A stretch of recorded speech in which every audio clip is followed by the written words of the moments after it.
Good evening दोस्तों, स्वागत है आपका एक बार फिर से आपके चैनल फार्मेसी पॉइंट में। तो दोस्तों फार्माकोलॉजी एंड टॉक्सिकोलॉजी के कंप्लीट सिलेबस के मल्टीपल चॉइस क्वेश्चन करवा दिए गए हैं और उनकी वीडियो प्ले लिस्ट में अपलोड है।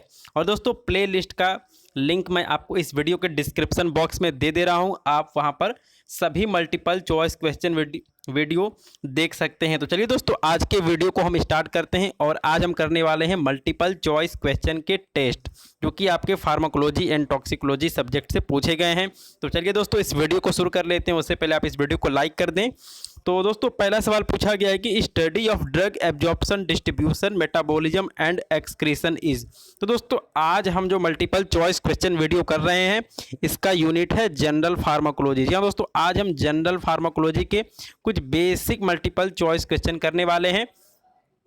तो यहाँ पर ऑप्शन दिया गया है pharmacokinetic, therapeutic, pharmacology and pharmacodynamics. तो दोस्तों आज हमने टोटल 10 मल्टीपल चॉइस क्वेश्चन लिया है और आप आज स्कोरिंग करेंगे 10 में से 10, यानी कि आपके 10 क्वेश्चन बिल्कुल सही होंगे, ऐसी मुझे उम्मीद है। तो दोस्तों जो इस क्वेश्चन का सही आंसर है आप उसको कमेंट बॉक्स में कमेंट करके बताएं। तो दोस्तों study of drug absorption, distribution, metabolism and excretion, दोस्तों इसी को हम कहते हैं एडीएमई। तो दोस्तों एडीएमई की जब हम स्टडी करते हैं तो इसको हम कहते हैं फार्माकोकाइनेटिक। जी हाँ दोस्तों, तो जो इस क्वेश्चन का सही आंसर है वो है फार्माकोकाइनेटिक। और फार्माकोकाइनेटिक दोस्तों क्या होता है मैं आपको सिंपल वर्ड में बता देता हूं। तो दोस्तों what the body does to drug. जी हाँ दोस्तों, जो हमारा बॉडी है वो क्या प्रोसेस शो करता है इन रिस्पॉन्स ऑफ ड्रग। जी हाँ दोस्तों, जो हमारी बॉडी है वो ड्रग के साथ क्या करती है उसी को हम फार्माकोकाइनेटिक कहते हैं। तो आप यहाँ पर देख सकते हैं इसमें क्या लिखा है, absorption, distribution, metabolism and excretion. तो दोस्तों ये सभी काम हमारे बॉडी का होता है, यानी कि एब्जॉर्प्शन हो गया, डिस्ट्रीब्यूशन हो गया, मेटाबॉलिज्म हो गया, एक्सक्रीशन हो गया, ये सभी वर्क हमारी बॉडी करती है किसके साथ, ड्रग्स के साथ। तो ये हमारा फार्माकोकाइनेटिक कहलाता है। तो चलिए इसके बाद हम क्वेश्चन नंबर 2 करते हैं और यहाँ पूछा है कि study of poison effect of drug. जी हाँ दोस्तों, study of poison effect of drug क्या कहलाता है, यहाँ पर ये क्वेश्चन पूछा है। तो यहाँ पर ऑप्शन दिया गया है toxicology, poisoning, both 1 and 2 and none of these. तो दोस्तों जो भी ड्रग्स है, मेडिसिन है, इनका कुछ एडवर्स रिएक्शन भी होता है और ये कभी कभी पॉइजनिंग भी कॉज कर देते हैं। तो दोस्तों इसी के स्टडी को हम कहते हैं टॉक्सिकोलॉजी। तो study of poison effect of drug is known as toxicology. तो दोस्तों इसीलिए जो आपका सब्जेक्ट है उसका नाम है फार्माकोलॉजी एंड टॉक्सिकोलॉजी। तो जो हमारा टॉक्सिकोलॉजी है इसके अंदर हम स्टडी करते हैं पॉइजनस इफेक्ट ऑफ ड्रग का। तो चलिए इसके बाद हम क्वेश्चन नंबर 3 कर लेते हैं और यहाँ पूछा है कि study of biochemical and physiological effect of drug. यहाँ दोस्तों जो भी हम ड्रग लेते हैं उसका बायोकेमिकल और फिजियोलॉजिकल इफेक्ट का स्टडी हम किस ब्रांच में करते हैं। तो यहाँ दिया गया है pharmacology, toxicology, chemotherapy and pharmacodynamic. तो दोस्तों जो इस क्वेश्चन का सही आंसर है आप उसको कमेंट बॉक्स में कमेंट करके बताएंगे। तो जो इस क्वेश्चन का सही आंसर है वो है फार्माकोडायनेमिक। यहाँ दोस्तों जो हमारा फार्माकोडायनेमिक होता है इसमें क्या होता है कि जो ड्रग हमने लिया है, ड्रग हमारे बॉडी के साथ क्या करता है उसको हम फार्माकोडायनेमिक कहते हैं। तो दोस्तों जब हम कोई ड्रग लेंगे तो वो कुछ बायोकेमिकल चेंज हमारे बॉडी में करेगा, इसके अलावा कुछ फिजियोलॉजिकल इफेक्ट प्रोड्यूस करेगा, शो करेगा, यानी कि ये सभी फंक्शन होता है, ड्रग का वर्क होता है। यानी कि जो ड्रग हमारे बॉडी के अंदर कर रहा है उसी को हम फार्माकोडायनेमिक कहते हैं और जो एक्शन हमारी बॉडी ड्रग के ऊपर कर रही है उसको हम फार्माकोकाइनेटिक कहते हैं। तो दोस्तों आपके ये तीनों मल्टीपल चॉइस क्वेश्चन बिल्कुल सही गए होंगे। तो चलिए इसके बाद हम क्वेश्चन नंबर 4 कर लेते हैं और क्वेश्चन नंबर 4 भी दोस्तों छोटा सा क्वेश्चन पूछा गया है, इजी क्वेश्चन पूछा गया है। इसमें पूछा गया है कि study of mechanism of action of drugs comes under. यहाँ दोस्तों MOA यानी कि मैकेनिज्म ऑफ एक्शन की स्टडी हम किस में करते हैं। तो यहाँ ऑप्शन दिया गया है pharmacodynamic, pharmacokinetic, clinical pharmacology and therapeutics. तो दोस्तों जो इस क्वेश्चन का सही आंसर है वो हमारा है फार्माकोडायनेमिक। जी दोस्तों फार्माकोडायनेमिक्स में ही हम मैकेनिज्म ऑफ एक्शन की स्टडी करते हैं। इसके अलावा फिजियोलॉजिकल इफेक्ट और बायोकेमिकल स्टडी भी हम फार्माकोडायनेमिक्स के अंदर करते हैं। तो चलिए दोस्तों इसके बाद हम क्वेश्चन नंबर 5 देख लेते हैं और ये आपका पूछा गया है एब्जॉर्प्शन ऑफ ड्रग्स से। तो इसमें दिया है कि एग्जाम्पल ऑफ पैसिव ट्रांसफर। यहाँ दोस्तों हम कोई भी ड्रग लेते हैं तो उसका सेल मेम्ब्रेन के थ्रू उसका ट्रांसफ़र होता है, उसका एब्जॉर्प्शन होता है, तो वो किस प्रोसेस से होता है। तो यहाँ पे दिया गया है कि एग्जाम्पल ऑफ पैसिव ट्रांसफ़र। जी हाँ दोस्तों, इसमें से पैसिव ट्रांसफ़र कौन सा है आपको ये बताना है। तो इसमें आंसर दिए गए हैं पिनोसाइटोसिस, डिफ्यूजन और पिनोसाइटोसिस। दोस्तों यहाँ पर 2 बार टाइप हो गया, तो चलिए कोई बात नहीं। और यहाँ पर दिया है एक्टिव ट्रांसपोर्ट। तो दोस्तों जो इस क्वेश्चन का सही आंसर है आप उसको कमेंट बॉक्स में कमेंट करके बताएंगे।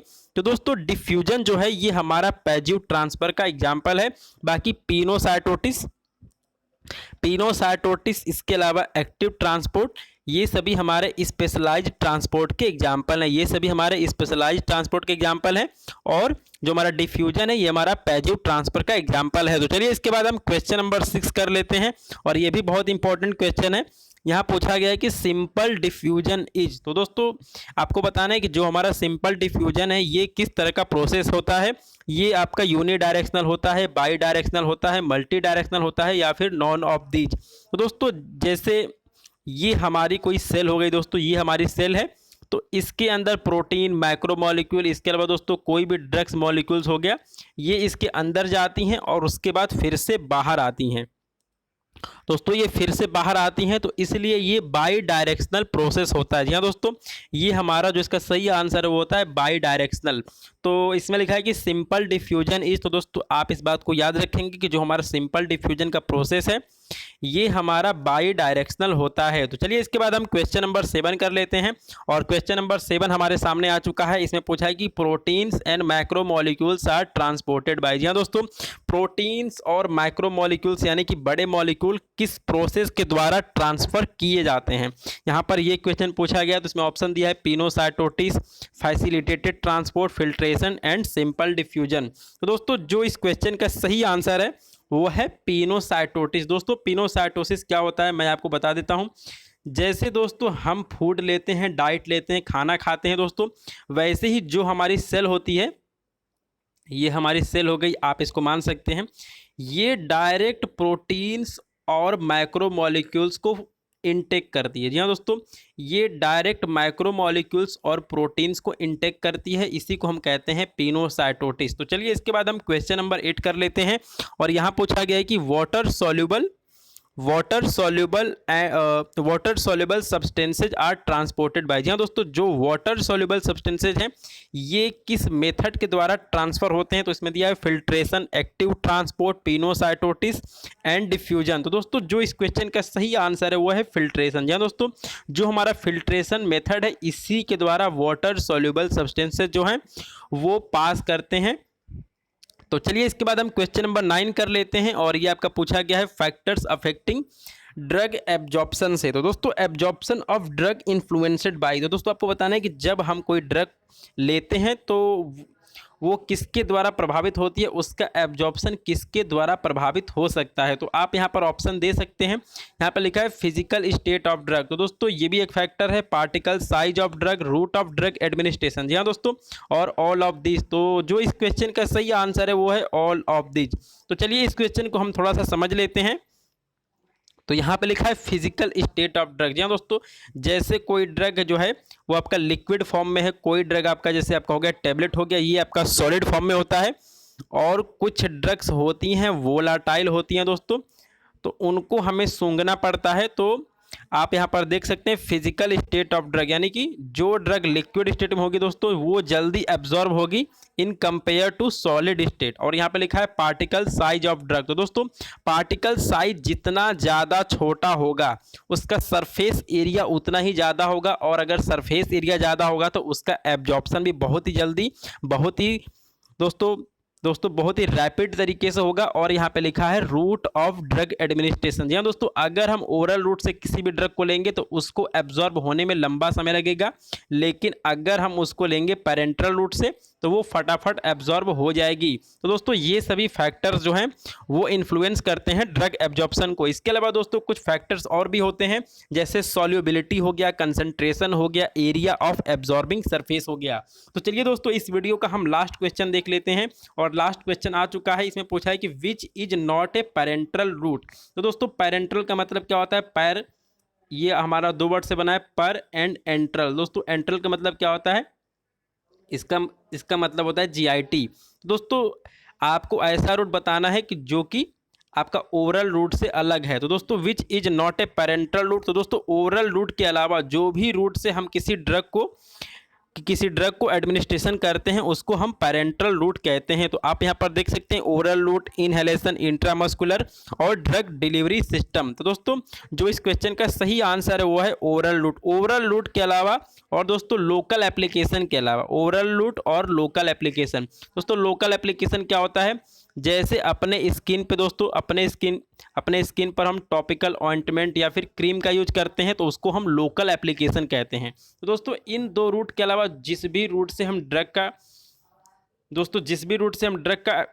का एडमिनिस्ट्रेशन करते हैं उसे हम पैरेंटल रूट कहते हैं। तो दोस्तों मुझे उम्मीद है कि आपने 10 में से 10 स्कोरिंग किया होगा और आपके सभी मल्टीपल चॉइस क्वेश्चन बिल्कुल सही गए होंगे। तो दोस्तों इसके पहले जो भी मल्टीपल चॉइस क्वेश्चन वीडियो करवा दिए गए हैं, कंप्लीट सिलेबस से एमसीक्यू करवा दिया गया है, उसका प्ले लिस्ट का लिंक मैं आपको इस वीडियो के डिस्क्रिप्शन बॉक्स में दे रहा हूं और आप वहां से सभी क्वेश्चन और सभी चैप्टर के रिवीजन करते रहें। तो दोस्तों आपका ये वीडियो देखने के लिए धन्यवाद। जय हिंद।